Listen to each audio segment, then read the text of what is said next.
Oke, izin jalan ya. Oke. Awas. Izin jalan ya. Izin jalan ya. Nanti dikasih keterangan ya.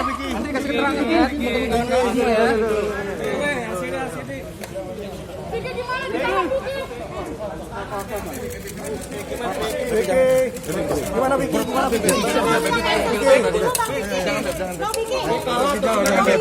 Vicky? Baby mau ikut ya? Baby mau nggak apa-apa, Beb. Dia anak-anak ya, Beb. Bang Vicky.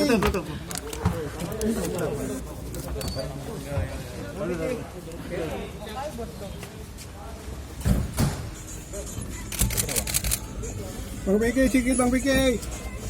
Turun. Curi.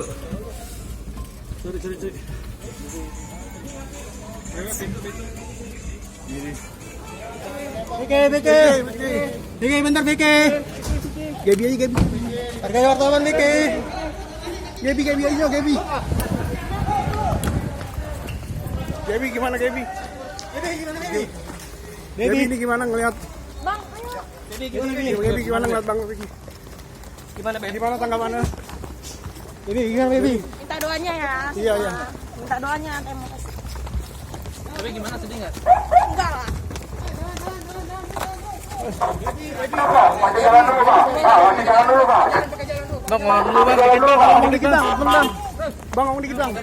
Gimana Bang? Silakan dikit Bang. Dikit. Iya. Benar. Gaby. Buka weh. Udah ya. Sabar, pelan. Oke Bang. Oke. Baik. Terima kasih buat teman-teman yang sudah menunggu dari siang. Sorry.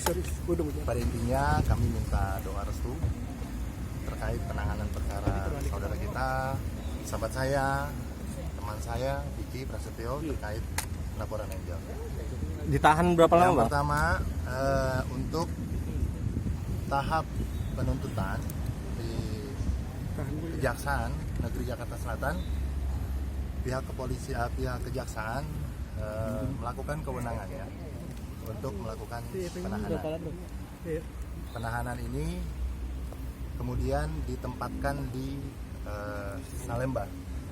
Di Salemba untuk berapa harinya nanti kita akan berikan keterangan. Tapi yang pasti Vicky Prasetyo hari ini ditahan oleh pihak kejaksaan dan pihak kami akan melakukan upaya-upaya yang bersesuaian dengan perundang-undangan, dan tentunya satu hal yang hati kami sebagai kuasa hukum merasa Pancasila dalam hal ini pasal 2 tentang kemanusiaan yang adil dan beradab, kami menilai dan melihat ada ketimpangan. Kenapa? Kami tidak melakukan protes terhadap kewenangan kejaksaan, tapi kami melihat ada sesuatu yang memang harus kita luruskan. Ketika seorang suami memergoki seorang istri berada di dalam satu kamar bersama laki-laki lain, alangkah sangat menyakitkan bagi kami kaum laki-laki tentunya. Malah seorang suami yang hari ini menjadi seorang pesakitan, ditahan dan diproses di pengadilan. Di mana letak keadilan ketika memang keadilan hanya diterapkan dengan kacamata kuda tanpa melihat adab, norma kesusilaan, norma budaya kita, apa yang berlaku di masyarakat ini, kami menjadi sangat prihatin dengan kejadian seperti ini, dan ini akan menjadi satu presiden buruk bagi siapapun, terutama orang yang akan mempertahankan hubungan keluarganya dalam hal baik. Vicky sebagai laki-laki, sebagai seorang suami, menjaga harkat dan martabatnya, membela kepentingan keluarganya. Bagaimana seorang istri yang sangat dia cintai hari itu ditemukan berada di dalam satu kamar dengan laki-laki lain, ya. Dan ini pada jam-jam malam yang sudah tidak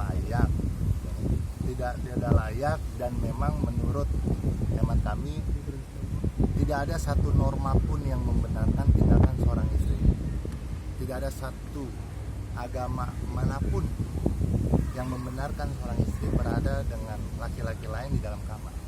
Vicky semata-mata menjalankan haknya sebagai seorang suami, melindungi berdasarkan undang-undang pernikahan, berdasarkan syariat agamanya, melindungi keluarganya, menjaga harga dirinya sebagai seorang laki-laki, sebagai seorang suami. Saya pun merasa khawatir ketika nanti suatu saat ataukah istri saya temukan di dalam ruangan atau di dalam kamar dengan laki-laki lain.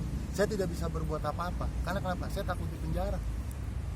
Karena saya melakukan gerebekan terhadap, memergoki terhadap istri saya misalkan di dalam kamar. Ataupun ya kepada masyarakat lain lah.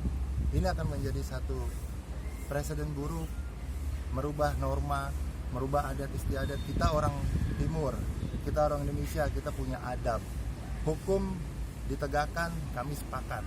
Tapi kemudian hukum juga harus mengikuti adab dan norma-norma yang berlaku, terutama moralitas kita sebagai manusia insan yang punya tuntunan budaya maupun tuntunan agama kita.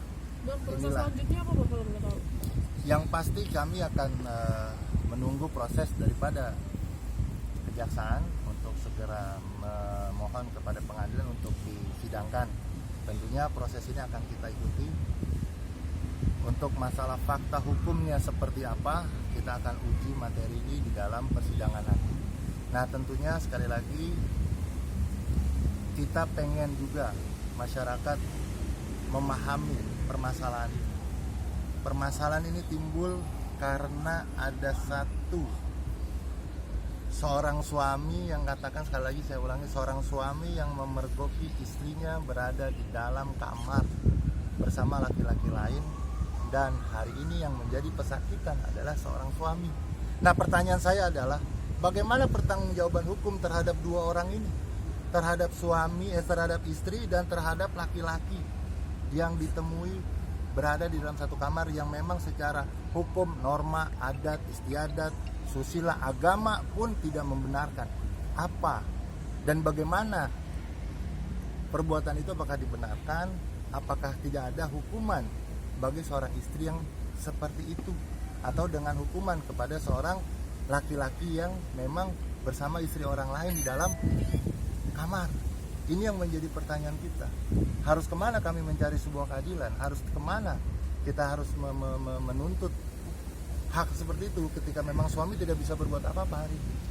Bang, itu kan nggak terbukti ya Bang ya, waktu hasil visumnya kemarin dari pihak istri itu. Yang itu gimana? Saya tidak mau berkomentar masalah itu. Itu ada di ranah penyidikan. Ketika terbukti atau tidak terbukti, tapi faktanya ditemukan berada di dalam satu kamar ya dengan jam malam yang memang sudah tidak lazim ya, bersama seorang laki-laki yang bukan suaminya, yang bukan muhrimnya. Kita melihatlah di mana sisi moralitas kita. Saya juga menjaga di sini, menjaga etika dan moral seorang suami yang ingin berjuang mempertahankan mahligai rumah tangganya, yang itu disyaratkan baik di dalam agama kita maupun di dalam undang-undang untuk melestarikan pernikahan, untuk menjaga kerukunan daripada rumah tangga. Nah, inilah kira-kira seperti apa hukuman bagi seorang istri yang melakukan itu dan seorang laki-laki yang melakukan itu. Kira-kira seperti apa? Ditahan di mana Bang? Bukan ke Vicky sendiri pasal apa sih Bang, dan berapa lama tuntutannya? Yang pasti Vicky dijerat dengan undang-undang pasal 335, junto 310, junto kemudian pasal 327 ayat 3 Undang-Undang IT. Isinya apa kurang lebih Bang? Ya, intinya isinya di sini Vicky dituduh melakukan perbuatan tidak menyenangkan dan melakukan fitnah. Nah, nanti kita ujilah di dalam persidangan. Alasan penahanan itu subjektif daripada penuntut umum. Kami tidak punya kewenangan untuk melarang atau mengintervensi. Kami mengikuti saja. Kami mengikuti saja apa yang memang sudah menjadi kewenangan daripada jaksa sebagai penuntut, sebagai sesama penegak hukum. Kami tidak bisa mengintervensi. Artinya ketika jaksa memutuskan untuk dilakukan penahanan, ya kita ikuti. Ketika harus ditempatkan di Salemba, kita ikut. Rutan Salemba ya bang. Salemba ya. Salemba. Oke, siap. Oke, dan kami juga meminta ya bahwa ketika terjadi permasalahan ini ini untuk menjaga moral seluruhnya. Di mana peran ulama-ulama kita, di mana peran pemuka-pemuka adat kita ketika terjadi permasalahan seperti ini tidak ada atensi. Ini akan sangat merusak moralitas anak muda, bahkan suami istri, rumah tangga, dan tentunya ini akan kami memintalah daripada pihak-pihak yang penjaga moral, tentunya orang yang memang di situ, tokoh agama manapun lintas, tokoh budaya manapun, ayo kita lihat, kita perhatikan ketika seorang suami melakukan gerebekan malah dituduh sebagai fitnah dan perbuatan tidak menyenangkan. Nah, pertanyaannya adalah yang tadi kami balik, kalau memang Vicky melakukan perbuatan tidak menyenangkan, apa yang dilakukan seorang istri dengan laki-laki lain itu apakah tidak lebih menyakitkan dari perbuatan yang tidak menyenangkan? Itu yang akan menjadi pertanyaan kita. Itu ada yang mau tanya lagi? Harapan kami, Vicky tentunya penegakan hukum berdasarkan undang-undang juga, berdasarkan Pancasila ayat 2 jelas mengatakan kemanusiaan yang adil dan beradab. Keadilan tanpa adab menjadi keadilan yang semu. Kebenaran tanpa melihat daripada latar belakang adat istiadat dan yang kita anut di masyarakat juga akan menjadi cedera. Kira-kira seperti itu. Oke bang. Oke, terima kasih. Terima kasih bang. Ada lain? Cukup? Cukup bang. Oke, siap, thank you ya.